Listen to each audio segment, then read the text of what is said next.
الرحمن الرحيم. الحمد لله رب العالمين، والصلاة والسلام على سيد المرسلين وعلى آله وصحبه أجمعين. اللهم ربنا لك الحمد والشكر كما ينبغي لجلال وجهك وعظيم سلطانك. اللهم إني نعوذ بك منك لا نحصي ثناء عليك أنت كما أثنيت على نفسك.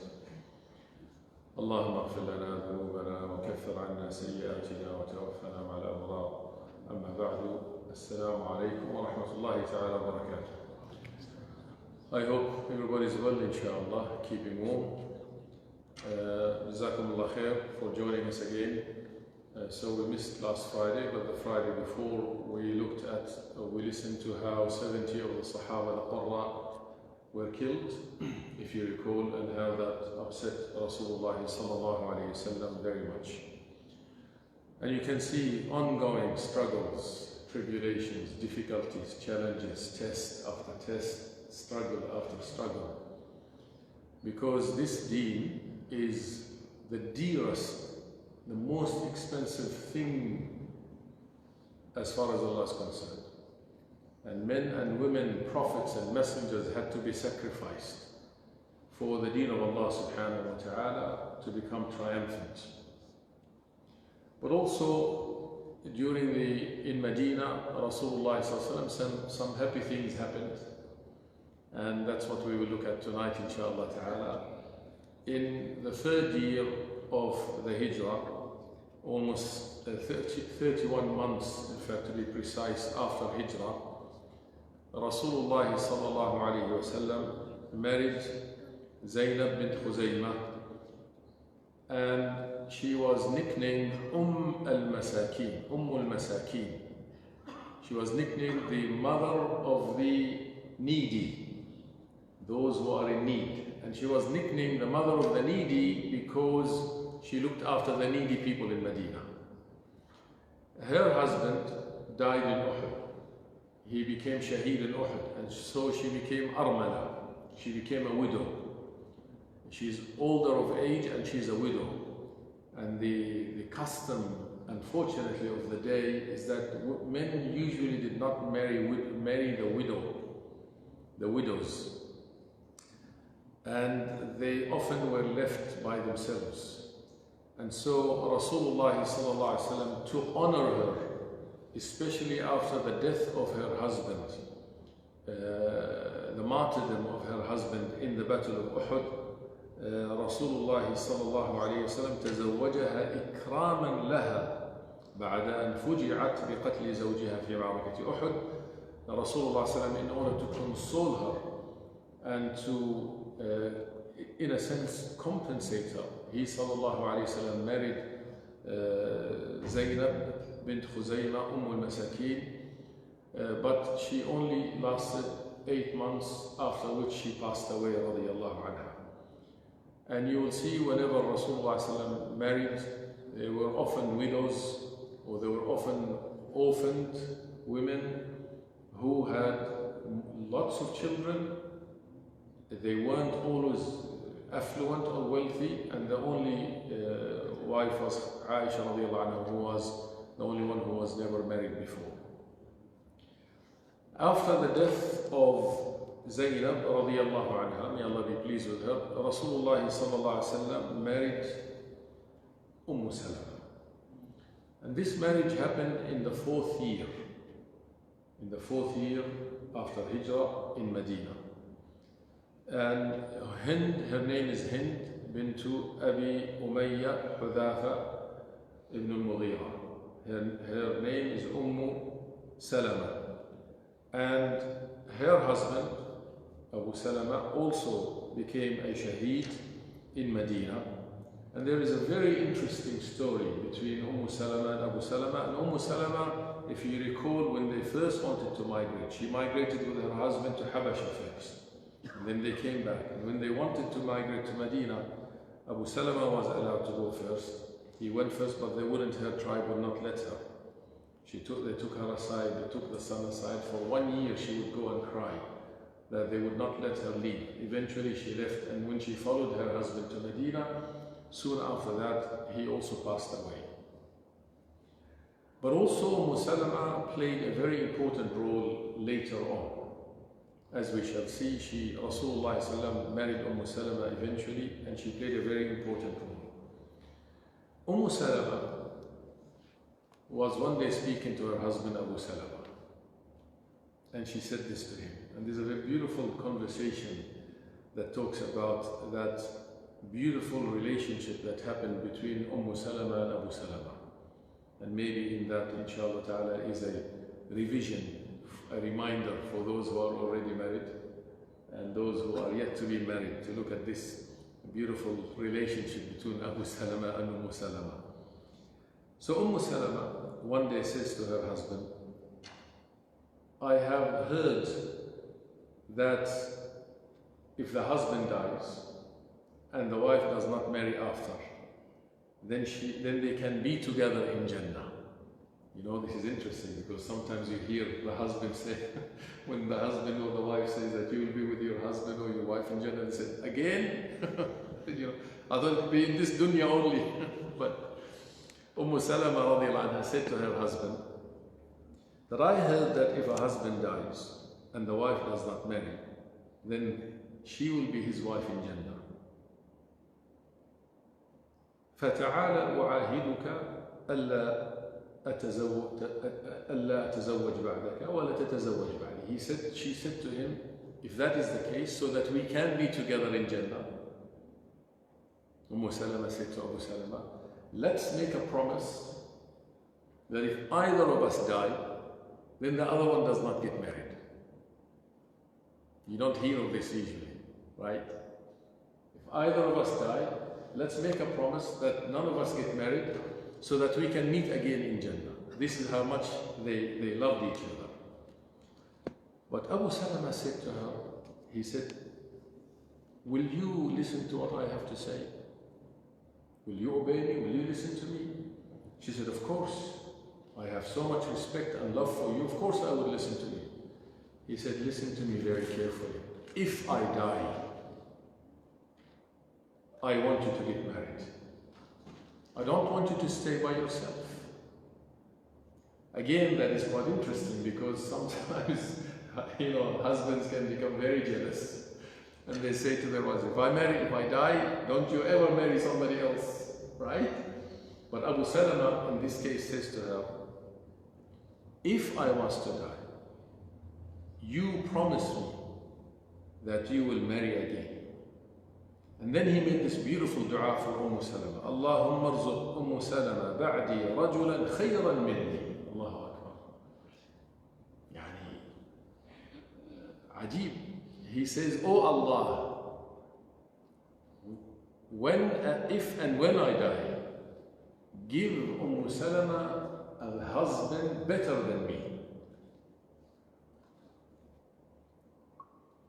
Not only this, then he says, Ya Allah, give her a husband لا يحزنها ولا يؤذيها. Subhanallah. Oh Allah, give Salama. Look how much the love he had for his wife, for Salama. He said, Ya Allah, if I die, or when I die, not if, give Salama a husband better than me, so that he will never make her sad, and he will never hurt her.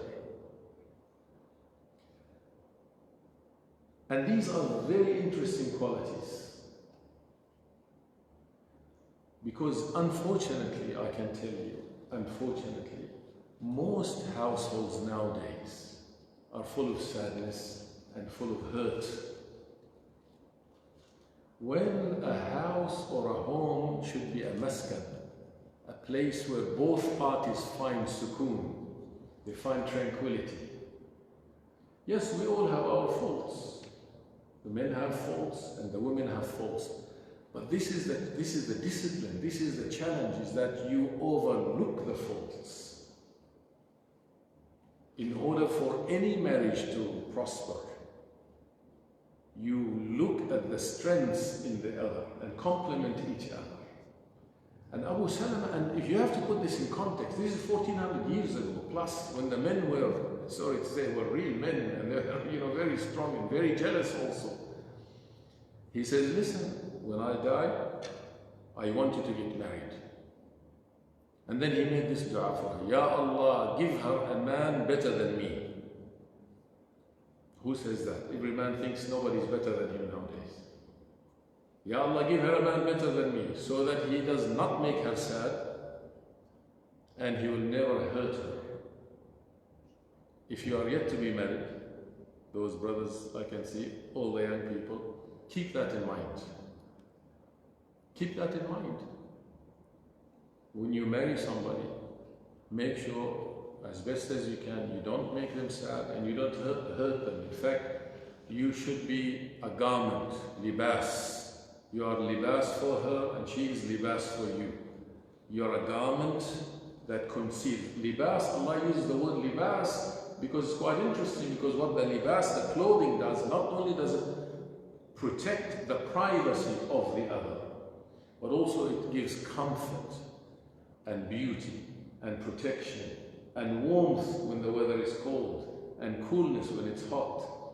And so this should be the relationship between husband and wife. فَلَمَّا مَاتَ قَالَتْ, then when he died, قالت من خير من أبي سلمة, who can be better than my husband when he died? That's how good he was to her. And that's of course how good she was to him also. It's a two-way street. It's not just the husband have to be good, the wife also has to be good. Right? And it's a complementary relationship. We live in a time when the West promotes the idea that men and women are in competition against each other.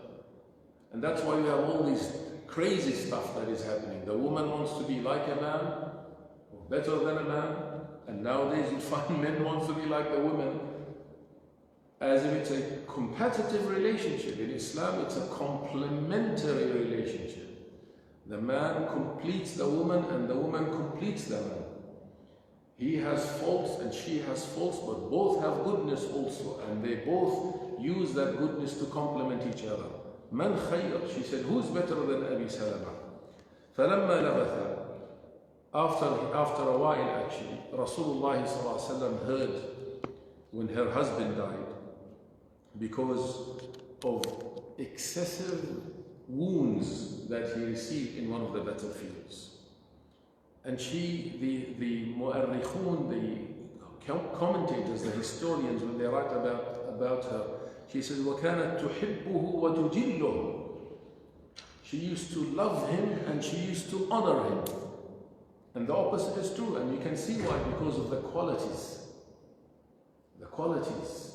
that he had and also the qualities that she had. فَلَمَّا مَاتَ أَبُو سَلَمَةَ جاءت للنبي صلى الله عليه وسلم فقالت, when her husband died, she came to Rasulullah صلى الله عليه وسلم. She said, Ya Rasulullah, O Messenger of Allah, إن أبا سلمة قد مات. My husband died. She's now a widow. She has children, right? And she is not young. فقال صلى الله عليه وسلم, Rasulullah صلى الله عليه وسلم said to her this, قولي, he taught her something beautiful. He said, say, Allahumma اغفر لي وله. Say, he said, say, oh Allah, forgive me and forgive him. وأعقبني منه عقبة حسنة, and give me some, replace me or compensate me with something that is much better.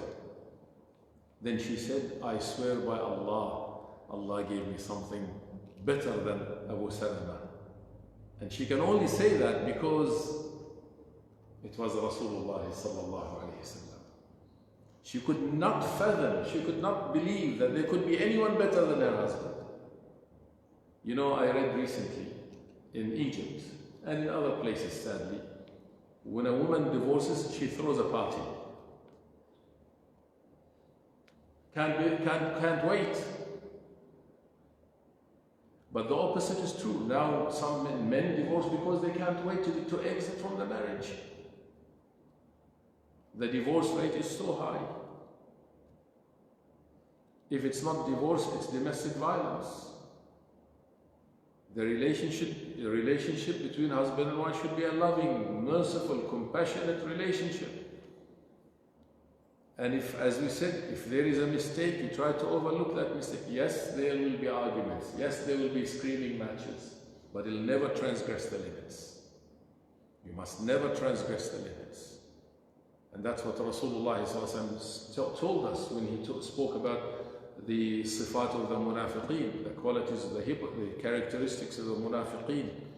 And most of us know the first three. What are the qualities of the munafiqeen? First, إذا وعد خلف أخلف. If he promises, he breaks the promise. Second, إذا حدث كذا. If he speaks, he lies. إذا تؤمن خان. If he is trusted, he betrays the trust. But there is a fourth, and this is Muslim. إذا خاصم فجر. If he disputes, fajr means he transgresses the limits. He goes beyond. This is the word fajr. The word fajr means somebody who came out of the limit. He transgressed the limit. He went beyond the boundaries. And so a hypocrite, a munafiq, may Allah save us, when he disputes, he transgresses the limits. There is dispute. Human nature is that there will be dispute. If I dispute with you as my brother, it may be normal because we are human beings, but I should never transgress the limits. So there will be dispute in the house, but never ever transgress the limits.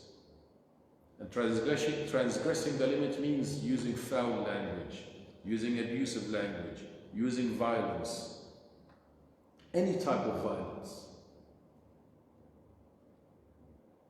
Because any form of violence, remember, be it from the man against the woman or the woman against the man, is a form of dhulm. It's dhulm, it's oppression, and Allah harram al-dhulm. Sometimes when we think of dhulm, sometimes when we think of dhulm and oppression, you think of nation against nation or people outside. We don't think about, is there dhulm inside the house? Is the wife committing dhulm against the husband, oppression? Is the husband committing dhulm? And also Rasulullah ﷺ told us, and this became a qa'ida, it's a principle in Sharia, la darara wa la dirar. Don't harm and don't reciprocate harm. No harm and no harming. No harm and no harming. And if this is a general rule for anybody outside, it is more important than inside. Inside the house. La harm, no harm, la darara wa la darar. Do not harm and do not be harmed. So Rasulullah ﷺ taught her that. When she finished her iddah, after her husband died and her iddah finished, two other people actually came to ask for her hand before Rasulullah ﷺ. And she refused both. Just to show you how much she was attached to Abu Salama and how much she loved Abu Salama. And those were none other than Abu Bakr and Umar radiallahu anhu. Imagine, she thought, who can be better than Abu Salama? Well, Abu Bakr, we know Abu Bakr is better. But in her eyes, he wasn't. He wasn't, not in terms of iman. Of course, she knew Abu Bakr is Abu Bakr. But in her eyes, Abu Salama is Abu Salama. In her eyes, nobody can be better than Abu Salama. So she said no to Abu Bakr, and she said no to Umar radiallahu anhu. Then Rasulullah sallallahu alayhi wasallam sent a message to her that he is interested. She replied back, أخبر رسول الله صلى الله عليه وسلم. Go and tell Rasulullah sallallahu alayhi wasallam. She's not refusing, but she wants him to realize the situation. She says, no, number one, I have children. I have few children. Is he interested in the headache of the children? And number two, I am a jealous woman. I am a jealous woman. وليس أحد من أولياء شاهد. And I don't have any of my family that will be witness, because her tribe, as you shall see, were actually one of the most opponents against Rasulullah. Most of the tribes were not Muslim yet. And so they would not have agreed to this marriage. So she said, number one, tell Rasulullah so he's aware that I am jealous. Secondly, I have children. Thirdly, I don't think anyone from my family or tribe will agree to this marriage. And in this is also a very important lesson for a person who is trying to get married. And that is to do, in business, what they call it, due diligence. You do your due diligence. Don't, if somebody comes and asks for your daughter's hand, especially, make sure you find out about them. Number one, and if you do find that they are good men, decent men, people of deen, they have good akhlaq, then listen to Rasulullah sallallahu alayhi wa sallam's advice and get them married. Don't make life difficult for them. Otherwise, fitna will spread. And fitna here, zina. Nowadays, most of the young men, some good young men, they want to get married, but the families, they make the mahr impossible. When I first visited Hawaii, and I wasn't thinking about this till now, it's not like I came ready to tell you the story.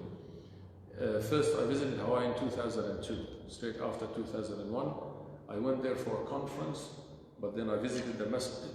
I gave some talks. They asked me to give some talks in the masjid, and they asked me to talk every night after, and invited me every year to Hawaii, not for surfing, but in Ramadan, just to go for, I went from 2002 to 2003, every year in Ramadan. When I first went, the imam who was leading the salah was a young Maghribi, Hafid al-Quran, a Moroccan young man. His qira'ah was beautiful. The Moroccans have beautiful qira'ah, and he reads Warsh and so on. And he was leading them in salah. He's the imam, a young imam. He was about 22, 23. Hafid al-Kitab, Hafid al-Quran. Beautiful akhlaq, very humble. And he wanted to get married. He couldn't, you know why? Because every time he went to a family, they asked for like $50,000, $60,000, $70,000 for mahr. A man like this comes to you,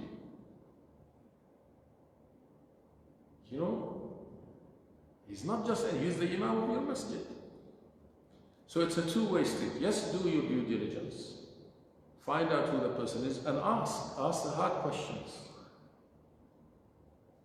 As Salama did, she was very honest. She said, look, I am a jealous woman. I have children, right? And I don't think anyone will agree to my marriage. Are you still interested? فَبَعَثَ إِلَيْهَا أَمَّا قَوْلِكِ إِنِّي مُصْبِيَةٌ. I have many children. فَإِنَّ اللَّهَ سَيَكْفِيكَ صَبِيَانَكِ.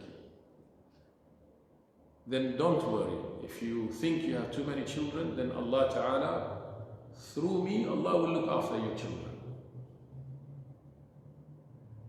And it's interesting because the Orientalists, the Westerners, when they criticize Rasulullah sallallahu alaihi wasallam, they say he married, astaghfirullah, for lust. Na'udhu billah. Allah seek Allah's forgiveness. Because he was a man of lust and desires.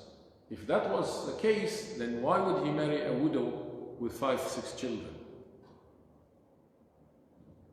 And she said to him, I have those children. And he says, not to worry, I will help you look after those children. And as for your statement that you are jealous, I will make dua that Allah Ta'ala will remove your jealousy.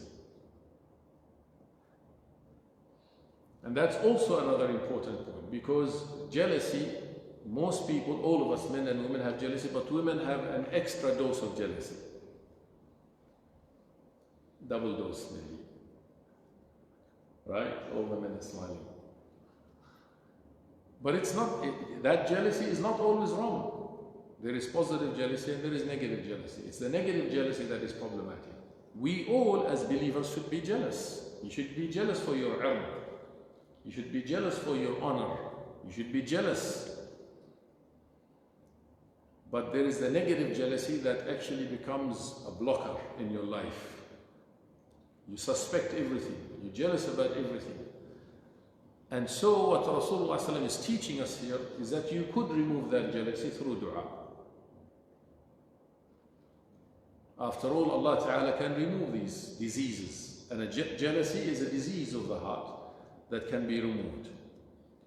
And then as he said, أَمَّا الْأَوْلِيَاء, as for your family and tribe, don't worry, they will be happy when they know, inshallah, that I am the one who's asking for your hand. And in order to console her, in another narration she said, and I'm old. She said to him, I am old. قال وَأَمَّا السِّنُّ فَأَنَا أَكْبَرُ مِنْكِ. He said, then don't worry, I am older than you. Don't worry, I'm older than you.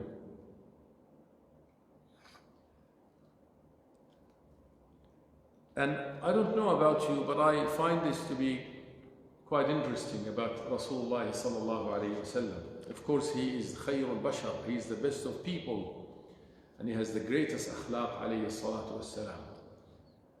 And his akhlaq was testified by Allah Azza wa Jalla in the Quran. وَإِنَّكَ لَعَلَى خُلُقٍ عَظِيمٍ. And you stand on the highest akhlaq, O Rasulullah sallallahu. And Nabi sallallahu alayhi wa sallam told us that the best of believers are those who have best akhlaq. And those who have best akhlaq are those who are best to their wives.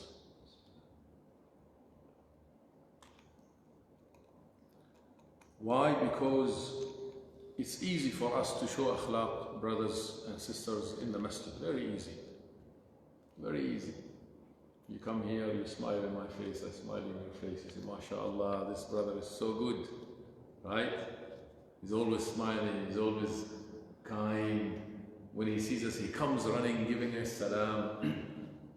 When we go to leave the masjid, he opens the door for us. But the acid test is like in the house. That is the acid test. Somebody who knows your faults and you know her faults. This is the acid test, to show best akhlaq then. To show best akhlaq then. Number one, because nobody's watching. And you're not going to gain any fame or any reputation from showing good akhlaq in the house. In the masjid, if you show good akhlaq, mashallah, everybody can talk about you, everybody will say, look at them. In the house, it's just two of you. And demonstrating good akhlaq in the house, both from husband and wife, is so important, not only because this is what the Rasulullah ﷺ told us, but also it has a huge positive impact on the children. It has a huge positive impact. Rasulullah ﷺ then, when he said this to Salama, she accepted, of course, and now she realized that Rasulullah ﷺ, none can be better than him. And so she married Rasulullah ﷺ, and in the tafsir, for example, Tafsir al-Manar, the commentator says he married her, the hikmah in this, the wisdom behind this marriage, لَيْسَ لِأَجْلِ التَّمَتُّعِ الْمُبَاحِ لَهُ. It wasn't, as is said often in the West, na'udhu billah, they say it wasn't so that he can enjoy his spouse in a halal way. Of course, that is his right, and it's her right for that halal enjoyment. But that wasn't the primary reason. The primary reason wasn't for self-satisfaction, in this case of Rasulullah sallallahu alaihi wasallam. وإنما كان لفضلها الذي يعرفه المتأمل وجود رأيها يوم الحديبية وعقلها وحكمتها وعلمها. But they say rather Rasulullah ﷺ was more interested in her because of her virtues, her qualities, and the qualities of wisdom, the qualities of knowledge, the qualities of foresight. Because in one of the most difficult situations, and that is Hudaybiyah, which we will come across later, but I'll just quickly remind you of it. When Rasulullah ﷺ was heading to Mecca to do Umrah, and then he camped in a place called Hudaybiyah, and then he stayed there, and before going, the mushrikeen sent a messenger to Rasulullah ﷺ. They sent a messenger from Mecca to this place. They came ready to go and do Umrah. and they put some very, very strict conditions on Rasulullah sallallahu alaihi wasallam. That if you want sulh, if you want truce and peace, then number one, if we catch anyone from your men in Mecca, we will take him a prisoner and will not return him to you. But if any one of our men come to you from Mecca, then you must give him back to us. And a number of conditions like this that we would look at. And then when Rasulullah had accepted and he was going to write these conditions, he said, Bismillah ar-Rahman ar-Rahim. He said to Ali, Ali was the scribe, write in the name of Allah ar-Rahman ar-Rahim. They objected to that also. They said, we don't know ar-Rahman ar-Rahim. And then when he came to write Muhammad, from Muhammad Rasulullah, they objected to that also. They said, don't put Rasulullah, because we don't believe you are Rasulullah. Just say from Muhammad ibn Abdalla. And he accepted. To the point that Umar radiallahu anhu could not understand. That he came and he went to Abu Bakr. He said, Ya Abu Bakr, are we not on the haqq? Are we not on the truth? Abu Bakr said, yes. Then why are these compromises? He says, Abu Bakr said, Rasulullah knows better. And when they had signed all these seemingly compromising conditions, Rasulullah asked the Sahaba radiallahu anhu to shave their heads as an indication that their Umrah had been accepted. Because that's what they were told, what Rasulullah was told by Allah Azza wa Jalla. And this is where, after all this seeming weakness and seeming compromise, Allah Ta'ala revealed to him, Inna fatahna laka fathan mubina. We have given you a great opening, a great fath, O Muhammad sallallahu alaihi wasallam. Despite the fact that it seemed a loss. When he asked the Sahaba to go and shave their heads, can you imagine the situation? They felt so confused, so demoralized. We have Rasulullah with us. Islam is the deen of haqq. It's the deen of truth. We are victorious. We are going to do the Umrah, and now we are stopped, and we have these difficult conditions on us. And they sat there demoralized, and now they are told, shave your heads. They hesitated for a while. And fearing for them, Rasulullah went inside his tent, and he had taken Salama with him in that trip, this same Salama. He went inside and he says, I'm worried for them. What do we do? He made that consultation, mashwara with her. She said, oh Rasulullah, you go out there and you shave your head.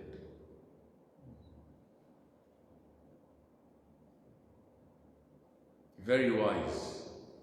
And so when he went sallallahu alaihi wasallam and did that, the Sahaba, when they saw Rasulullah do that, the narrator said they were rushing so quickly to shave their heads. I was concerned, he said, that they will slither each other's throat with their sharp knives. That's how quickly they ran. Salama radiyallahu anha, also, as we said, she was from Bani Makhzum. She was from a tribe called Bani Makhzum, and they were of the most noble of the tribes of Quraysh. And this tribe was literally carrying the banner of enmity against Rasulullah sallallahu alaihi wasallam. So in doing so, he also sallallahu alaihi wasallam wanted to bring them closer, hoping that through this marriage, that also they may soften a little bit, and they also may enter Islam eventually. Salama radiyallahu anha, she was the last of the wives of Rasulullah sallallahu alayhi wasallam to die, and she died in the year 61 Hijri. But also she was a muhadditha. She was a lady who she transmitted at least 388 ahadith on behalf of Rasulullah sallallahu alayhi wasallam. And she was known to have taught the hikmah that was in the houses of Rasulullah sallallahu alayhi wasallam. And so with her death, this light of knowledge also diminished with the death of Salama radiallahu anha. But in the story of Salama is beautiful teachings for us, my brothers and sisters, in terms of our relationships with our families and our wives and our husbands and those who are yet to be married. I always say, before you get married, go and learn what marriage is about, and go and learn what it means to be a father, and go and learn what it means to be a mother. Sadly, when we want to drive a car nowadays, we learn how to drive. You go through the L and then the P and then God knows what, and then you know how to. Nobody lets you drive a car without first learning. But somehow we feel that we can drive a family without learning what a family means. And just one last point before I finish. During that same year, something else happened which was happy and joyous for Rasulullah sallallahu alaihi wasallam, and that is the birth of Hassan ibn Ali radiallahu anhu. The grandson of Rasulullah sallallahu alaihi wasallam was born in the 4th year also of Hijrah in Medina, and Rasulullah sallallahu alaihi wasallam, of course, loved Hassan and Hussein. Ali ibn Abi Talib, we'll talk more about Hassan and Hussein as we go. Ali ibn Abi Talib radiyallahu anhu, when Hassan was born, he did not name him Hassan initially. His name wasn't Hassan. He named him Harban. Harb means war. The Arabs used to use sometimes these names. And so when Rasulullah sallallahu alaihi wasallam came, قال أروني ابني, give me my son. Where is my son? And he said, ما سميتموه, what did you name him? قالوا حربا. حرب. الله أكبر. فيش مزح. War. قال بل هو حسنا. He says, no, he is Hassan. He is good. And this is the only time Rasulullah sallallahu changed people's names. If the name had a bad meaning or an unacceptable meaning, he changed the name. So when he came across a man, he said, what's your name? قال شر. What's your name? He said, شر, evil.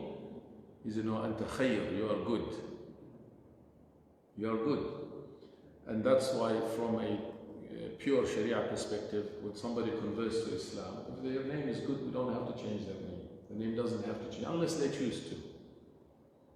Unless they choose to.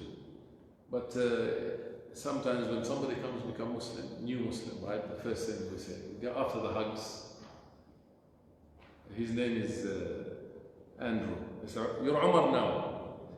Since when? Now you're Umar, that's it. I said, okay. And a few other instructions they give him or her. One sister that we know, she's one of the locals here, they converted 2 years ago. She went recently to visit Qatar, just for a visit. She was going to go and do Umrah. And she went and visited in Qatar, you know, the Islamic Information Center. If anyone has been to Doha, it looks, you know, the twirly building. And she just went there to ask a few questions. And the first thing they asked her, what's your name? She told them her Australian Western name. They said, no, you are, I don't know what they said. No, you're Khadija. She said, but I'm not Khadija. She said, no, you are now. We'll give you a letter now. Right? You can't do that. Actually, that puts people off. Unless people themselves want to change their name. And I mentioned this before, and I'll mention it. It's a good ending. We've mentioned it before, but it's nice to remind you. You know Brother Justin, who took Shahada 2 weeks before Ramadan here. He usually comes, but he's not here tonight. We saw him yesterday for Eid. Subhanallah, you could see in his face now the nur, subhanallah. And before, and Justin says, we were asking him yesterday, actually, Brother Yasser was asking him, what was the tipping point? What made you? He says, emptiness inside. I tried everything in life. You know, when he came with the tattoos, and I noticed yesterday he's got, you know, live life. Before Islam, before that's how you live life. He said, but we tried everything, but it was empty inside. And I was looking. Anyway, Allah gave him Shahada. He took Shahada 2 weeks before Ramadan. And then when he took Shahada, straight after Jum'ah, if you remember, it was Jum'ah. So I took him with those brother Ismail and my son Abdul Jalil, and we went to have, of course, when somebody takes Shahada, where do you take him? To give him the stamp of approval? Kebab. It has to be kebab, right? We came to where you were, right? And so we were sitting there, and Amir, the one who also took Shahada in the year 2001. Amir and Justin were neighbors before Islam. Amir took Shahada in 2001, and then they went their ways. So they didn't speak for 6-7 years. When Justin decided to become Muslim, he remembered, oh, my friend Amir had become Muslim. So he went to look for him on Facebook. He couldn't find him, he found his brother. When he found his brother, he got to Amir. He says, listen Amir, I'm interested in Islam. I want to go to the masjid, but I don't want to go alone. Can you come with me? Amir said, of course I will come with you. So Justin becomes Muslim. We go to have kebab, of course. It has to be kebab. And then we're sitting there, and after we ate, I think it's the kebab that made it, you know, gave him that wisdom, right? It gave him that light, the nur. Amir said to me, he said, should Justin change his name? I said, no, he doesn't need to change his name. And then we went quiet, everybody went quiet. And then Justin said, but I want to change my name. That's different now, this is different now. So I said to him, what name you want? He said, I've been thinking about it and I did my research. I said, oh wow, and when he said that, in my mind now I'm thinking, Muhammad Ali. You know, that's what you think, right? Umar, Abu Bakr. You know, you're thinking of these names. Abdul Karim, Abdul Jabbar. You know, some of these names. He says, I didn't tell him that, but that's what I'm thinking. So I said, so what name, brother Justin, you have? He said, Saeed Shakir. Saeed Shakir. I said, Saeed Shakir. I'm trying to think which superstar is named Saeed Shakir. Is he taking the name of a superstar? I said, Saeed Shakir, why Saeed Shakir? He says, because the meaning. I said, I know the meaning, but what? What do you mean? He said, Saeed means happy and Shakir means thankful. I am happy Allah gave me Islam. I'm thankful to Allah that I am Muslim. Allah. I've never ever came across anything like this. In this case, you say to this brother, yes, your name is Saeed Shakir. Sahih. Because he wants it. You don't say, no, your name is. I know of a sister, Muslim sister here in Adelaide. She's also been Muslim maybe 20 years. And before she was a Muslim, she was active and she was doing so much studies, very high level studies, right? And very active. I won't mention what she was involved in because you might know who she. And then she becomes Muslim, right? And then of course the community says to her, hey, to become a good Muslim you have to get married. Right, getting married is important, but it was rushed and she didn't know because when they convert to Islam they're like babies now. And sometimes people take advantage of their vulnerability and so they got her married to somebody from some Arab country. And she said, I lived hell with him. And he said to her, your name, her name, Western name was something. And he said, no, your name is like this now. Gave her a Muslim Arab name. And she said, the Muslim Arab name became traumatic for me. Because every time, supposedly, I did something wrong, according to him, he would call me by the Western name. But when I did something good, he would call me by the Muslim Arab name. It got to the point where her doctor said to her, if you don't leave this marriage, you will die.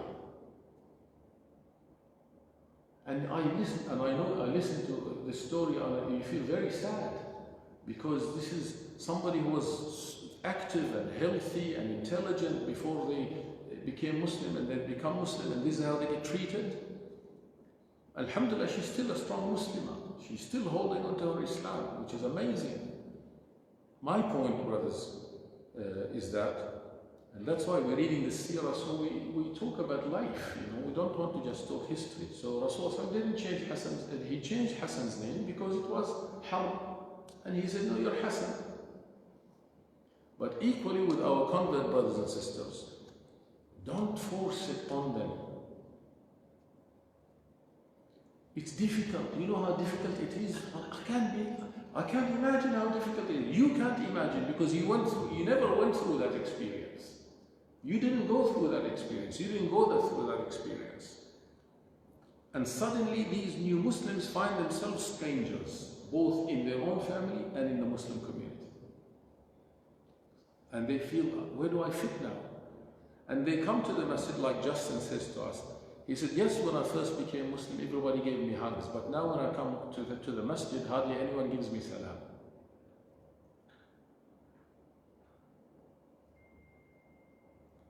So this is important, my brothers and sisters, that our deen is for life.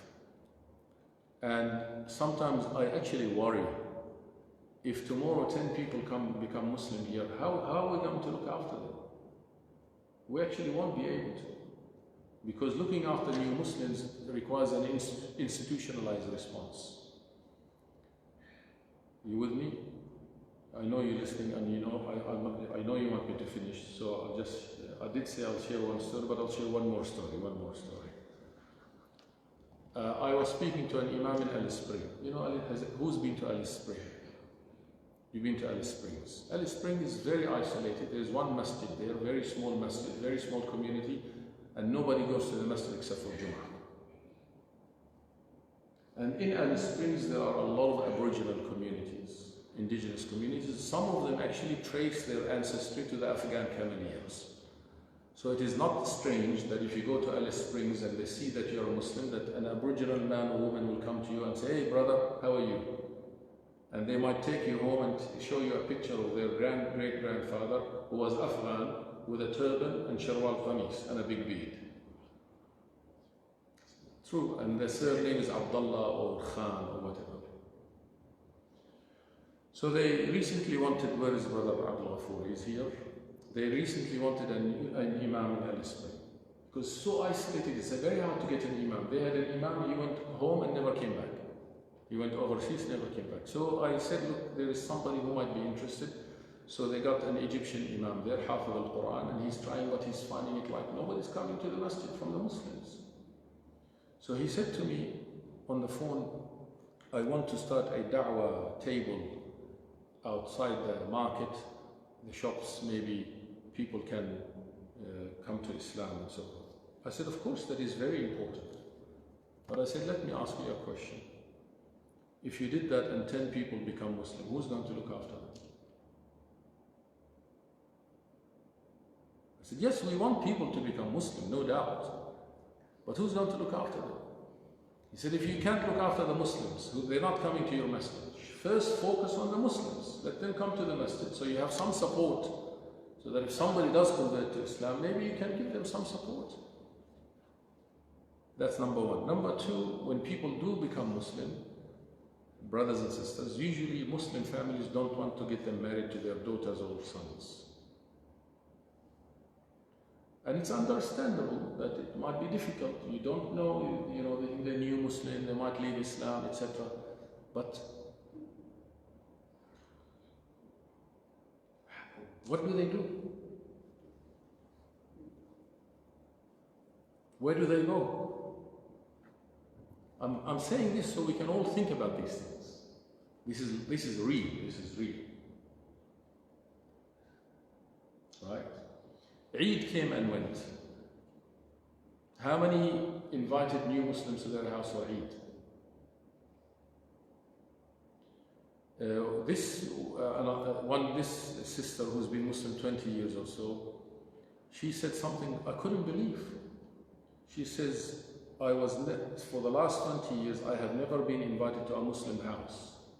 Until recently, when my daughter got married to somebody from such and such ethnic background, that I was invited.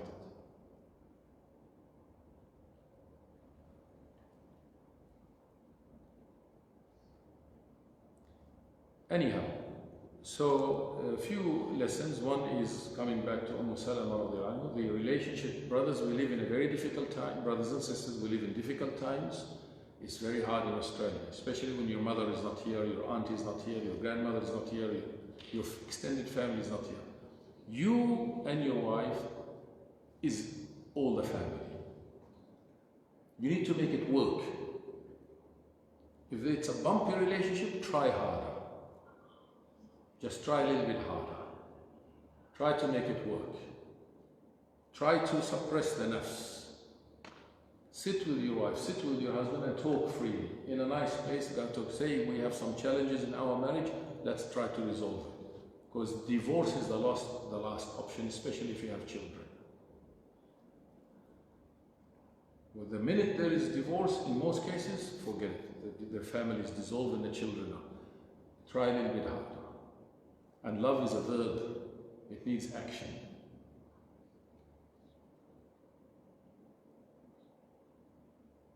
And if you have kids in Australia, there's a lot of challenges going for them. The last thing they want is dispute in the house.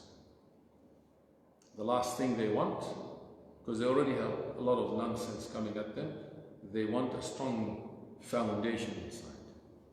May Allah Azza wa Jal give us the tawfiq to practice deen in the best possible way, to be good to our families, and inshallah ta'ala use us to support those who become new Muslims, inshallah.